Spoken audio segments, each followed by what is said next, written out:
always forward, always down, and neither left nor right. My name is Izzy, and I am here today to convince you to read Sun Eater by Christopher Ruocchio. But before I do that, I want to give a description in case you have never heard of this series. This is a modern sci-fi fantasy series, the likes of which can be compared to Dune, Star Wars, and stuff like that. And in my opinion, it is a classic in the making. But what is it actually about? Because you've probably not heard of it. Well, it's about a man named Hadrian Marlowe and how he brings about the end of a war between two people, the human race and the Cielsen. And you're probably wondering, what are the Cielsen? The Cielsen, without any spoilers, are basically a race bent on killing humanity. They are kind of human-like, but they're also really creepy demon creatures, and it's really cool to read about them, but I'm not going to try and give away too much because I'm going to try and keep this video as spoiler-free as possible. But yeah, there's been this like 1,000-year war between our race and the Cielsen race, and this man named Hadrian Marlowe is the one who brings about the end of it by destroying a sun. That is not a spoiler. That is something you find out within the first page of reading the first book in the series.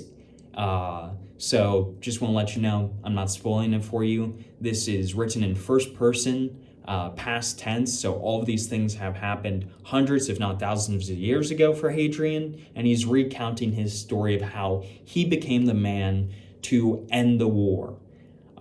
So why should you read it, besides the incredible idea behind it, but besides the idea of reading the account of a man who, according to billions of people, is both a great hero and a demon? Well, first off, I have to say immediately that Christopher Ruocchio, the author of this story, has some of the best prose I have ever experienced in any fictional book I've read. I've read a decent amount of science fiction and a lot more of fantasy, and Christopher has this beautiful way of describing what is going on that is not only awesome to just read because it flows so well, but it's never too much. It's always the correct amount of prose. It's always a beautiful description. It's always something that is going to touch your soul and make you think, wow, I can't believe I just read that. That was really wonderfully worded. He's not throwing out words that I think are too difficult, at least in my opinion. And I think he keeps the story engaged with the way that he writes. Second, I think that Hadrian Marlowe, the titular character of this story, the one who we see all these events through his eyes, is one of the best protagonists in any fantasy/science fiction novel I've ever read.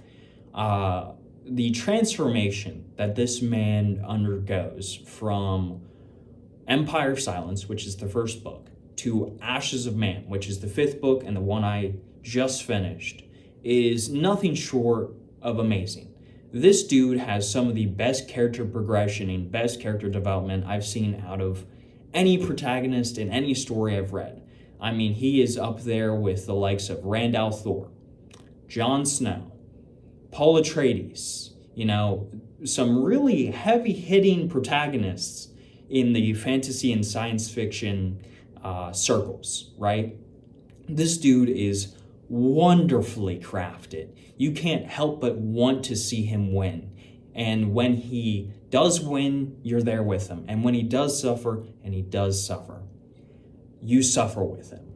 I mean, it is just incredible how attached you get to this main character. It's really hard to compare him to anyone else because I don't know if we've seen a protagonist quite like him in the sci-fi fantasy genre. I mean, I'm sure we have because there's such a massive amount, but I really think that Christopher understands how to be a character writer. And let me just say, as someone who is a bigger fan of third person than first person, usually when it comes to storytelling in general. Christopher's use of first person is incredibly strong here.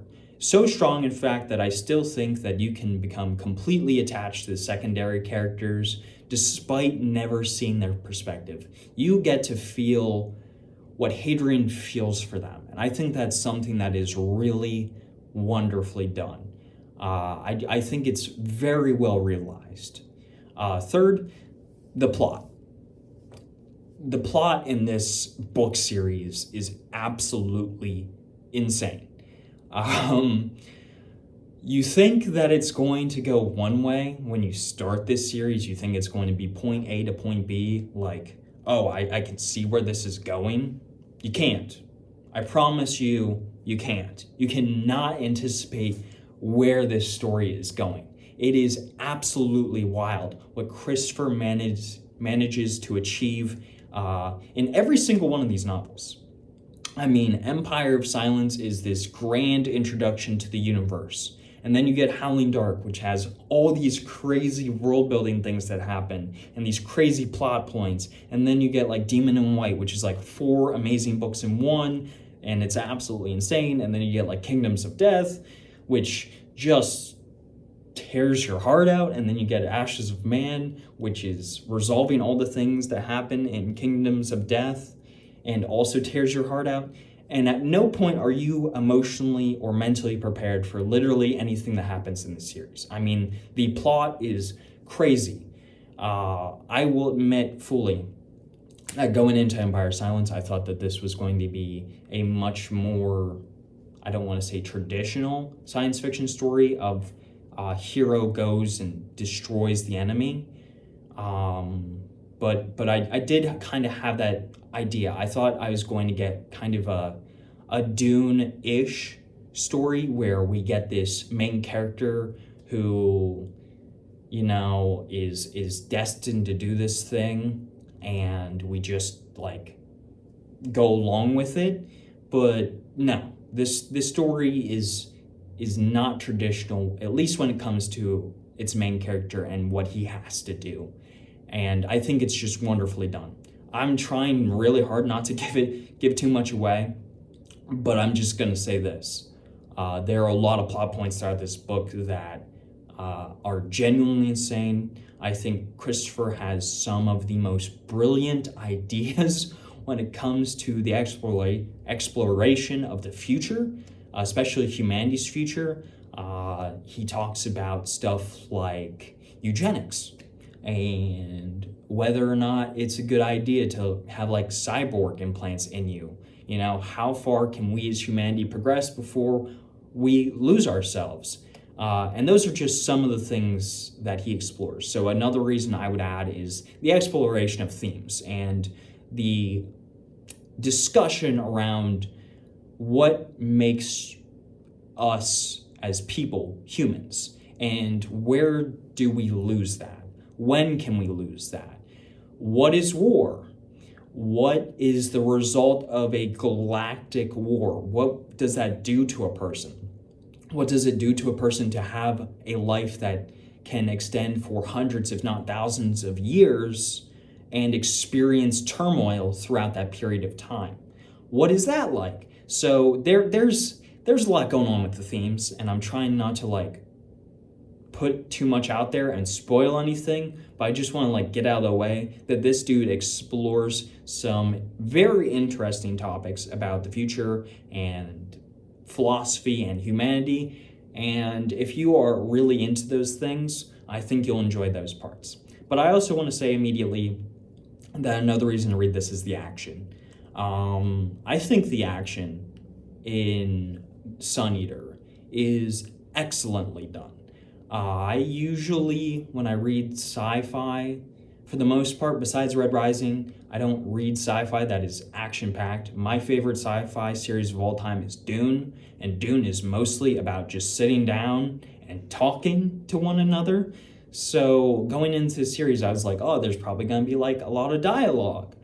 And there is a ton of dialogue, which is excellent. But when the action hits, it is very well done. I feel like Chris really knows how to write action in the first person. Am I going to say that he is the best at action in his genre or at out of any author I've ever read? No, but he is very, very good at it. And I think he gets better at it every single book. And that's another thing I have to say immediately.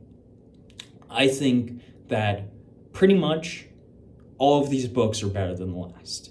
If not, if I don't enjoy them more, I still think that they are better written than the last book. I think there are bigger payoffs as you continue through this series, as you progress with these characters, especially with Hadrian. You continue to fall more and more and more in love with the universe, in love with the main character, the side characters, in love with the plot. So I really think that Chris is one of those people who can always up the ante. He can always make you feel more attached. He is always refining his skills as an author and flexing just how good he is. Because this dude is like 30 years old, and somehow he has written 5 books so far that I have read, that not a single one of them are even slightly bad.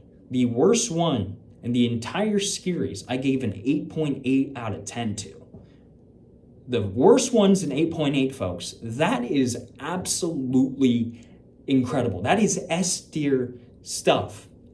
I mean, like, this is some of the best science fiction you're going to read. I cannot stress that enough. This is a series that deserves all of the love and praise. If you are sick of going into the bookstore and seeing people recycle the same crap over and over again, if you are sick of reading books that you think are mediocre, I highly recommend you the Sun Eater series by Christopher Ruocchio. I mean, I'm not getting paid to say this. This is just me genuinely enthused about this series. It deserves way more praise than it has. It deserves way more attention than it has. So if I, on my incredibly small platform, can do literally anything to get a few more numbers so more people can read this so I can discuss it with them, then that's what I'm going to do. From the plot, to the characters, to the action, to the world building, to the lore, to just like the dialogue and the character interactions and everything in between. This is an excellent series. This is an S-tier series. I, again, have not read the most science fiction. You know, I am pretty new in the sci-fi genre. But I've read enough to tell you that this is a classic in the making.